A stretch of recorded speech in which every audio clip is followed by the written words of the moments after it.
Always trust. For decades, the world has framed its biggest environmental crisis as a fight against climate change. But many scientists say the deeper story is about something more fundamental: biodiversity. Sandra Diaz is one of the world's most influential scientists specializing in ecology. She served on the UN Scientific Advisory Board since 2023. Diaz calls biodiversity the fabric of life itself: plants, animals, water, and the soil that sustains everything we do, from the food we eat to the air we breathe. And it's unraveling at unprecedented speed. So what happens when governments make lofty promises, but biodiversity targets continue to be missed? And can humanity rethink its consumerism-driven way of life before the very foundation of our planet collapse? Ecologist Sandra Diaz talks to Al Jazeera.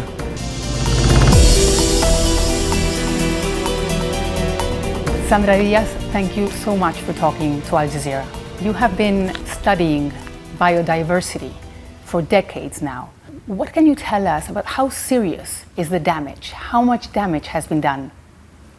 The damage to the fabric of life on the planet is massive. It's massive and it's fast. And that is a direct damage to humanity because, of course, we are part of that fabric. And the damage we do to nature, we do to ourselves as well. When you mean the fabric of life, this is a term that you have been using over and over again. Can you explain to us, what does it mean? Over history, we have had different narratives of what nature is. You have the idea of nature as purely utilitarian. It's a bunch of resources, a bunch of objects for us to exploit as we please. You have other ideas of nature, which is lost paradise out there, perfect until we got into the picture and ruined the whole thing. But all these views, opposite as they look, rest on the same assumption, that is, humanity is completely separate from the rest of life on Earth. But we have overwhelming evidence that this is not the case. We have very, very strong evidence that humans are inextricably entangled with other life. So, because of all this entanglement, we talk about life on Earth. We talk about the fabric of life on Earth. Because if I say biodiversity, it's a technical term. Of course, we use it in technical work, but it doesn't start to convey all this meaning of interaction and co-shaping. It doesn't resonate emotionally with people the same way as the fabric of life on Earth. That's why we use it. When you talk about the impact on biodiversity, which activity damages the most? I can imagine that you've been studying the impact that humans have on different areas around the world. If you do a world ranking, the most impactful one so far has been changes in the use of land and coasts. Then there is the direct exploitation of organisms: hunting, fishing, selective logging. And then you have pollution other than greenhouse gases and climate change. Climate change hasn't been the main one historically, but is increasingly getting more and more important and interacting in synergistic ways with other factors. And you also have the impact of invasive alien species.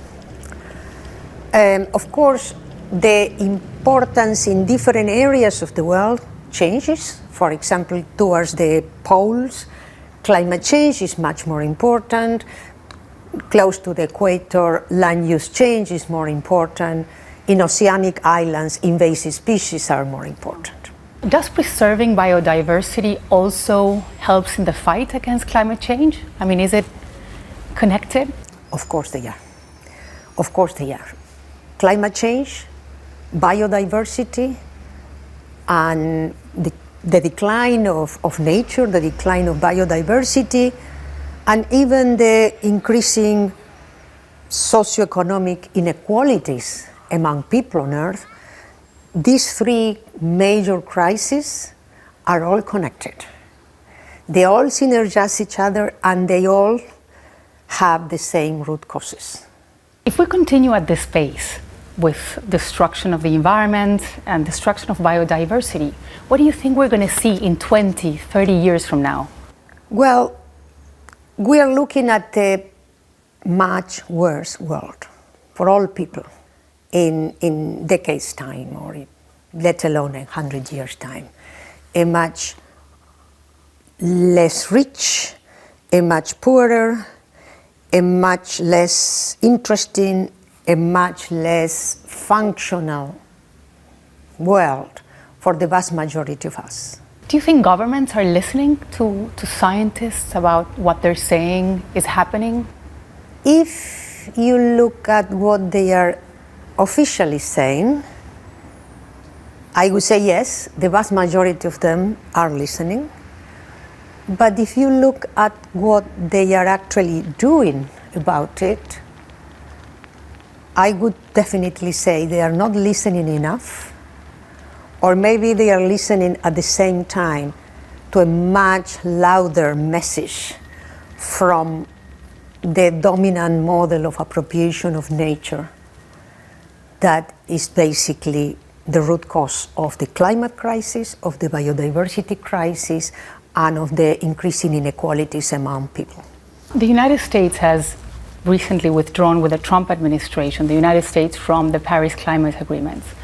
What message do you think this sends to the world? Well, they gave a message of impotence and doom, so to speak, because they have a lot of power and they are responsible for a very, very big portion of the emissions, both domestic and global.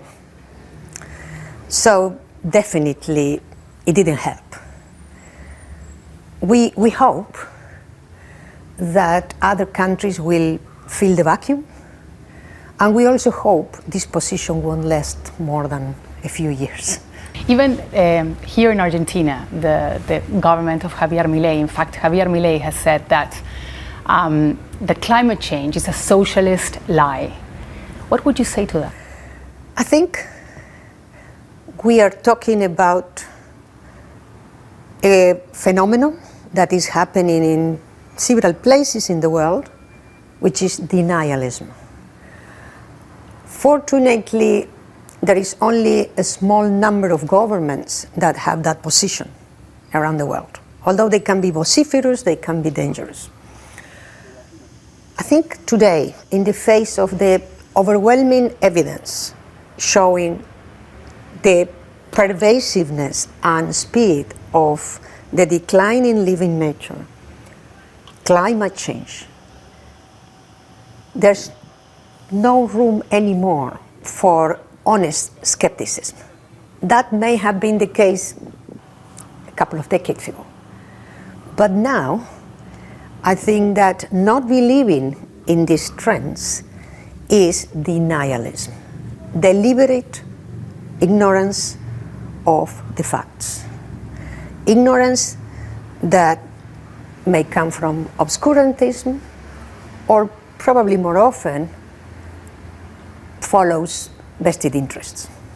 Do you think that this could have an impact on, for example, investment in investigation or investment in more research? Is the US, withdrawal from the Paris Climate Agreement and the vision they have about climate change, etc.? I mean, do you think it could have an impact on, research around the world, or preservation even?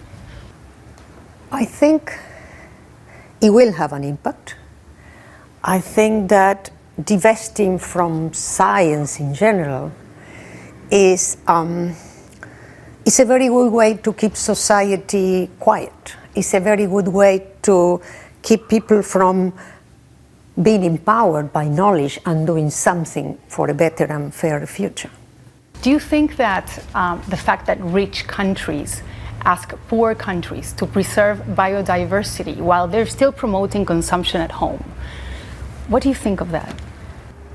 There's a lot of negative reactions to that, and understandably so, because one would expect that those with more wealth and more power and more resources should lead by example. So the others that are more vulnerable and have much more limited resources would then be encouraged to follow. So far we haven't seen that. We haven't seen that. This preaching but not practicing by the most powerful and the richest countries shouldn't, though, be used as an excuse by the poorer countries just to sit back and wait and say, we do nothing, we deny the situation until the others do enough. It's understandable that sometimes we take that position, but that is destructive. A better future for all demands that everyone does as much as they can. The Global South has the majority of the biodiversity around the world, but still they do not have the resources to protect it in many cases. What do you think should be done? I mean, should there be more assistance to help them protect, biodiversity in those countries? Well, life on Earth is everybody's responsibility. Many countries in the Global South, so to speak, still have all those species, all those ecosystems, all these living wealth. It's everybody's responsibility to keep it.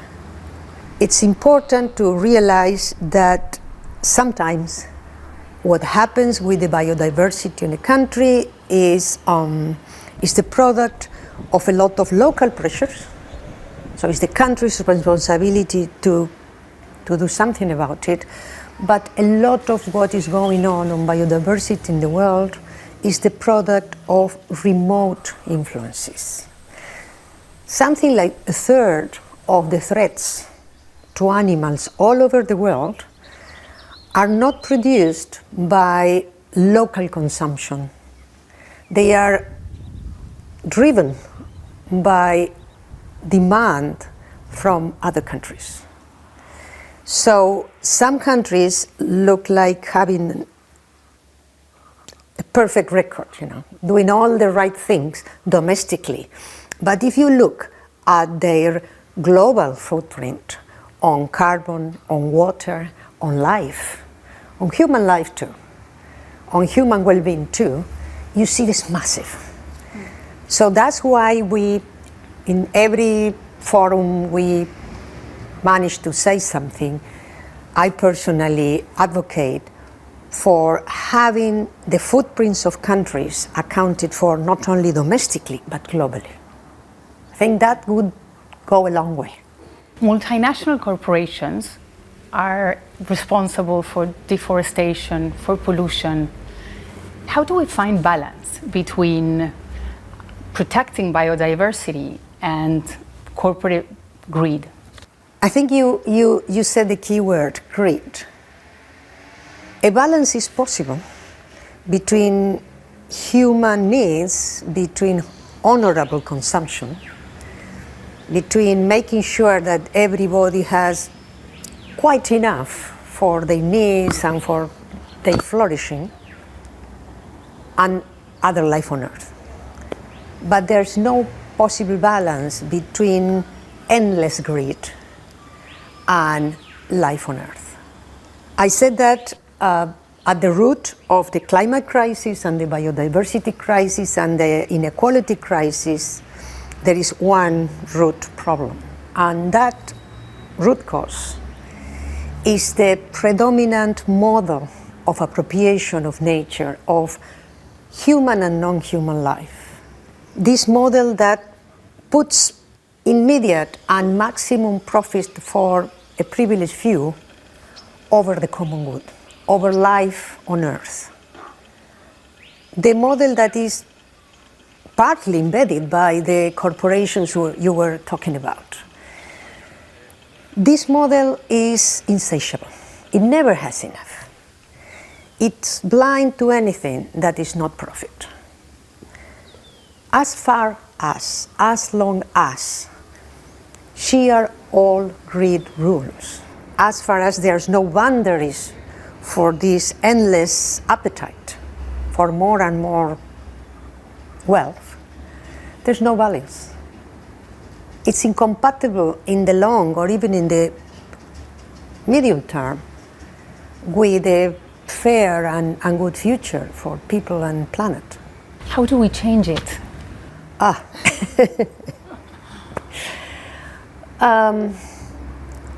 do we change it? First of all, it can be changed. It can. It can. That's the important thing. It's not inevitable. It can. The first thing we all try to do, and there are many, many good examples around the world, is deal with immediate symptoms, like first aid or like intensive care. You deal urgently with the symptoms because otherwise the patient suffers horribly or dies, right? So we keep doing, creating nature reserves. We save species from the brink of extinction with sophisticated technology. We plant trees in our neighborhoods. We keep compost heaps at home. We change the light bulbs for more efficient ones. And all these things are good, are useful and powerful, but they are by far not enough in the face of the speed and the scale of the damage being done by this predominant model. We need to deal with the symptoms, but we also need to go for the root causes. One way to go for the root causes is called mainstreaming. Mainstreaming climate, mainstreaming nature. Mainstreaming, I know, is not the most beautiful of words. It means incorporating considerations for nature, safeguards, regulations, the respect, the care for nature or the climate, not only in environmental policy, but in all the workings of society. In trade policy, in energy and transport and infrastructure policy, in the law, in the way we design the fashion, in the way we design cities. Basically, as well as trying to patch up emergencies, we need to stop the massive harm that is done to life, to human and non-human life every day. That is what the mainstreaming for. Of course, it's a massive undertaking. It cannot be done by only one sector. It requires concerted action. It requires collective action. How important do you think that international cooperation, intergovernmental cooperation, how necessary is it for it to promote change worldwide? I think it's indispensable. I cannot see a better future happening without it, because the scale of the problems we have is global.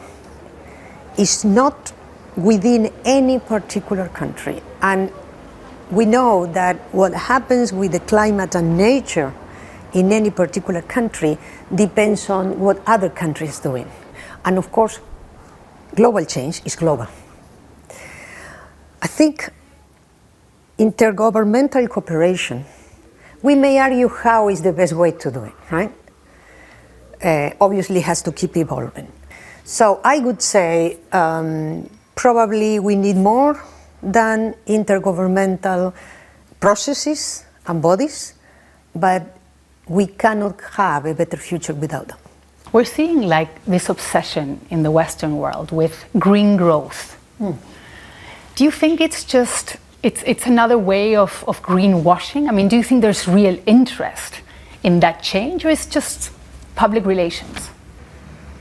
As long as sheer old greed rules, I think it will outpace even the greenest attempts. There are very legitimate, honest, powerful and useful attempts to make things better, right? But without targeting the root of the problem, without targeting the mother, right? That we cannot just devour everything in the world, human, non-human lives, materials, everything in the world, for the sake of profit. As soon as this is not tackled, as soon as this is not constrained somehow, all we will achieve is a decrease of the amount of energy, lives, material suffering per unit of whatever is consumed. Right? We will consume more, cleanly. Maybe we can make our consumption less toxic, less harmful to people. But in the end, there are physical limits to that, because the planet is physically limited.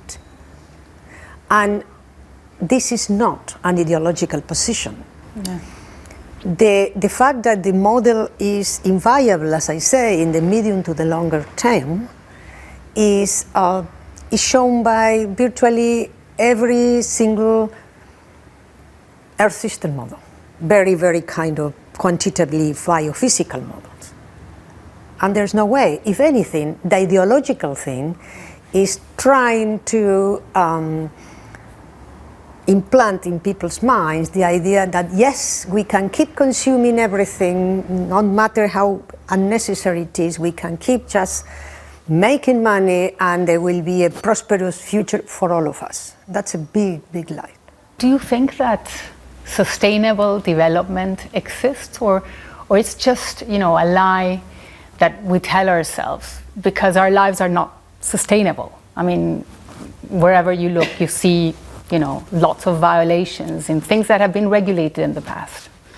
I think green growth and sustainable development are two very good examples of concepts that were created with the best of intentions, but were subsequently appropriated, perverted, corrupted, hijacked by, again, the dominant model of voracious appropriation and endless profit.